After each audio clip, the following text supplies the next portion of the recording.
Hello student, welcome to maths for JEE channel.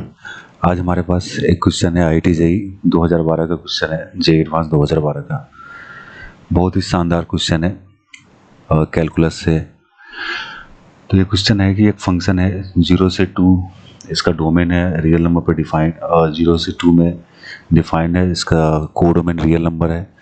फिर बोला है कि फंक्शन कॉन्टिन्यूस भी है 0 से 2 में और डिफरेंशिएबल भी है 0 से 2 में, मतलब अपना फंक्शन जो है स्मूथ है 0 से 2 के बीच में, ठीक है।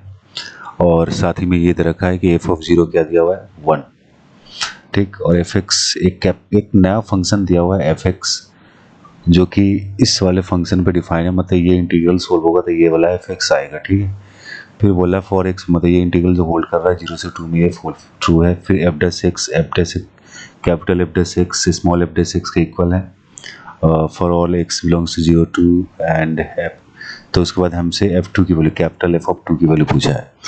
तो ये सब कुछ पूरे क्वेश्चंस का मतलब एक ही जगह पर टिका है कि हमारे पास एफ एक्स का वैल्यू कैसे भी करके पता हो जाए, तो फिर हम आसानी से क्या करेंगे, ये एफ ऑफ 2 निकाल लेंगे, ठीक है।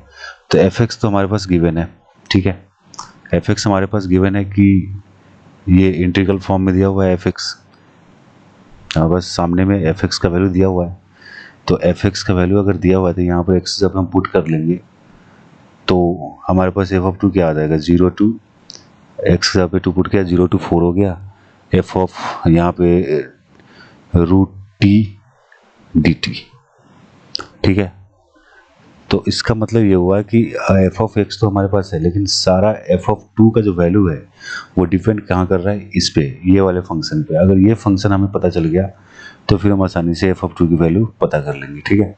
तो सबसे पहले मेन टारगेट क्या है कि ये वाला जो फंक्शन है ना, एफ स्मॉल एफ एक्स, वो पता करते हैं, ठीक है। तो हम उसके लिए ये वाला कंडीशन का यूज करेंगे, जो ये दिया हुआ है ना, इस कंडीशन को यूज करेंगे, ठीक है। तो चलिए क्वेश्चंस को सोल्व करते हैं। तो ये वाले कंडीशन को हम यूज करते हैं, ये बीच वाला जो कंडीशन दिया ना, F dash X, capital F dash X equals to small F dash X, ठीक है। तो चलिए यूज करते हैं। तो इसमें हम सबसे पहले ये जो है ना, ये वाला चीज़ में हम लगाएंगे न्यूटन लेबनिज। क्या लगाएंगे, न्यूटन लेबनिज मेथड। और न्यूटन लेबनिज लगाते ही क्वेश्चन क्या हो जाएगा, कुछ हद तक खत्म हो जाएगा, ठीक है, सोल्व हो जाएगा, ठीक है। तो आइए पहले इसको हम इसमें न्यूटन लेबनिज लगाते हैं। तो सबसे पहले हम लोग समझ लेते हैं कि एक्चुअली में न्यूटन लेबनिज होता है क्या और कब लगाते हैं। न्यूटन लेबनिज, जैसे हमारे पास कोई फंक्शन दिया हुआ है यहाँ एफ एक्स, और इस तरीके से डिफाइन है जी एक्स टू एच एक्स, मतलब हमारा जो लोअर लिमिट अपर लिमिट जो है फंक्शन ही है, ठीक है। और अंदर में कोई फंक्शन है, लेट सपोज 5t dt। तो इस केस में हम न्यूटन लेबनिज लगाते हैं, मतलब हम क्या करते हैं, दोनों साइड डिफ्रेंशिएट करते हैं विथ रिस्पेक्ट टू एक्स। क्योंकि फंक्शन यहाँ पे एक्स का है तो दोनों साइड हम एक्स से डिफ्रेंशिएट कर देंगे, ठीक है। तो एक्स से जब डिफ्रेंशिएट करेंगे तो ऑब्वियसली क्या आएगा, दोनों साइड इधर इस लेफ्ट हैंड साइड पे हो जाएगा एफ डैश एक्स। और यहाँ पे क्या करते हैं, ये जो 5t जो अंदर फंक्शन है उसको कुछ नहीं करेंगे, बस t के जगह पे क्या करेंगे, जो अपर लिमिट है पहले वो डाल देंगे एच एक्स, मैंने अपर लिमिट डाल दिया यहाँ पे। फिर मल्टीप्लाइड बाई एच एक्स का डेरिवेटिव एच डैश एक्स, फिर ये अपर लिमिट पुट कर दिया हमने, उसका डिफ्रेंशिएशन कर दिया। फिर माइनस क्या करेंगे, टी के जगह पे आप लोअर लिमिट पुट करेंगे। लोअर लिमिट क्या है, G of X multiplied by G dash X. तो ये जो हमने किया है, दोनों साइड डिफ्रेंशिएट किया है इंटीग्रल फॉर्म इंटीग्रेशन को, और इस साइड जो डिफ्रेंशिएट किया है, ये मेथड को हम बोलते हैं Newton Lebanese. Newton Lebanese method बहुत ही फेमस मेथड है, इंटीग्रेशन में हम लोग काफ़ी यूज करते हैं, ठीक है। तो ये यूज करेंगे, मेथड समझ में आ गया होगा। चलिए इसमें हम इस वाले में हम अभी न्यूटन लेबनिज ही अप्लाई करते हैं। तो यहाँ पे न्यूटन लेबनिज अप्लाई करेंगे तो क्या होगा, दोनों साइड डिफरेंशिएट किया एफ डैश एक्स। अब क्या होगा, ये अपर लिमिट इस फंक्शन के अंदर में जाएगा, टी की जगह पे क्या आएगा एक्स स्क्वायर, रूट के अंदर में, तो ये बन जाएगा F x multiplied by x square का डेरिवेटिव कितना होगा 2x। लोअर लिमिट हमारा 0 है तो एफ ऑफ 0, 0 का डेरिवेटिव क्या होगा 0। तो finally F dash x solve होकर आ गया हमारे पास 2x एफ एक्स। ये स्मॉल एफ एक्स है, सॉरी ये स्मॉल एफ एक्स है, ठीक है। तो यहाँ से हमारे पास ये रिलेशन आ गया। अब ये रिलेशन का क्या करेंगे हम लोग, इसका हम यूज करेंगे। हमारे पास एक इन्फॉर्मेशन दिया हुआ है क्वेश्चन में, ये वाला रिलेशन जो दिया हुआ ना, F dash capital F dash X equals to small F dash X, इस रिलेशन का यूज हम लोग यहाँ पे कर लेंगे, ठीक है। फिर हमारा क्वेश्चन काफ़ी हद तक सोल्व हो जाए। तो हमारे पास कंडीशन है F dash X small F dash x हमारा क्या कैपिटल एफ डैश एक्स के इक्वल दिया, ये क्वेश्चन में गिवन है। तो यहाँ पे जो कैपिटल एफ डैश एक्स है ना, इसके जगह मैं क्या कर रहा हूँ, ये small F dash x replace कर देता हूँ इसमें, तो ये चेंज हो जाएगा, ठीक है। ये वाला इक्वेशन क्या हो जाएगा, small F dash X equals to 2x F X, ये आ जाएगा, ठीक है।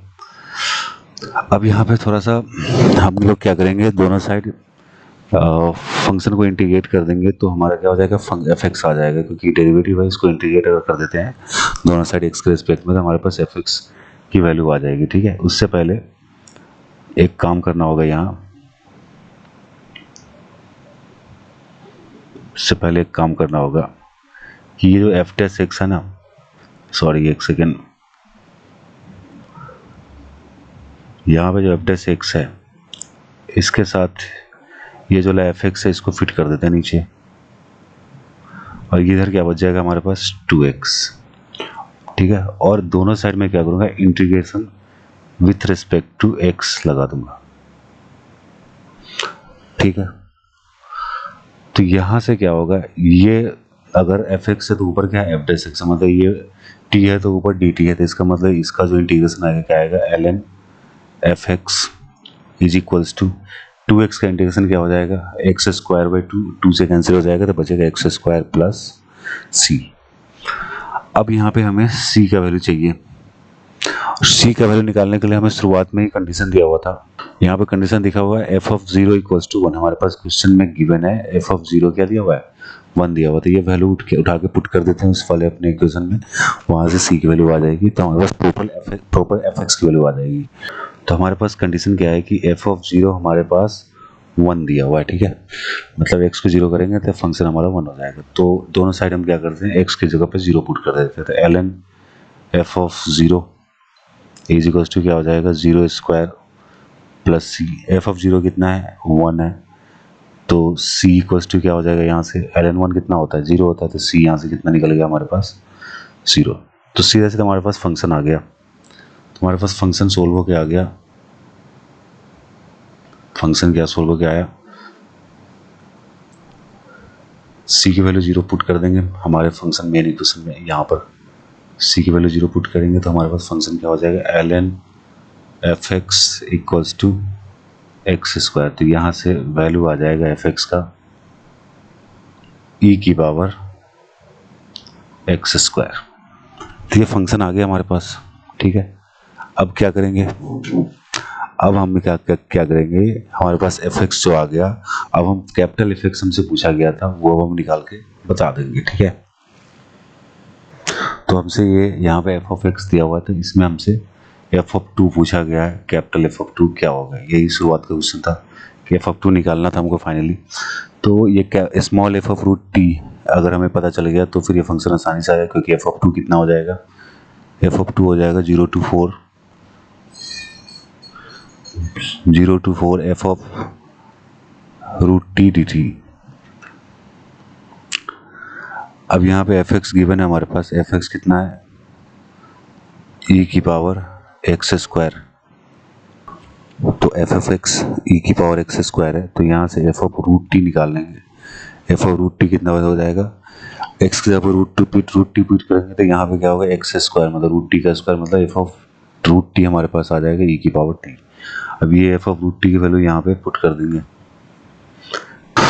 हमारे पास एफ ऑफ एक्स ई की पावर एक्स स्क्वायर आ गया। तो अब हम क्या कर रहे हैं, यहाँ पर एफ ऑफ रूट टी निकाल लेते हैं, तो एफ ऑफ रूट टी क्या हो जाएगा, ई की पावर एक्स स्क्वायर, मतलब रूट टी का स्क्वायर कितना हो जाएगा टी, तो एफ ऑफ रूट टी हमारे पास आ गया ई की पावर टी। अब क्या करेंगे, एफ ऑफ रूट टी की जगह पे हम ई की पावर टी पुट करके उसको इंटीग्रेट कर देंगे, तो कितना होगा, F of 2 equals to 0 to 4 F of root T की जगह पर हम क्या लेंगे, ई की पावर टी, ई की पावर टी टी टी, ठीक है।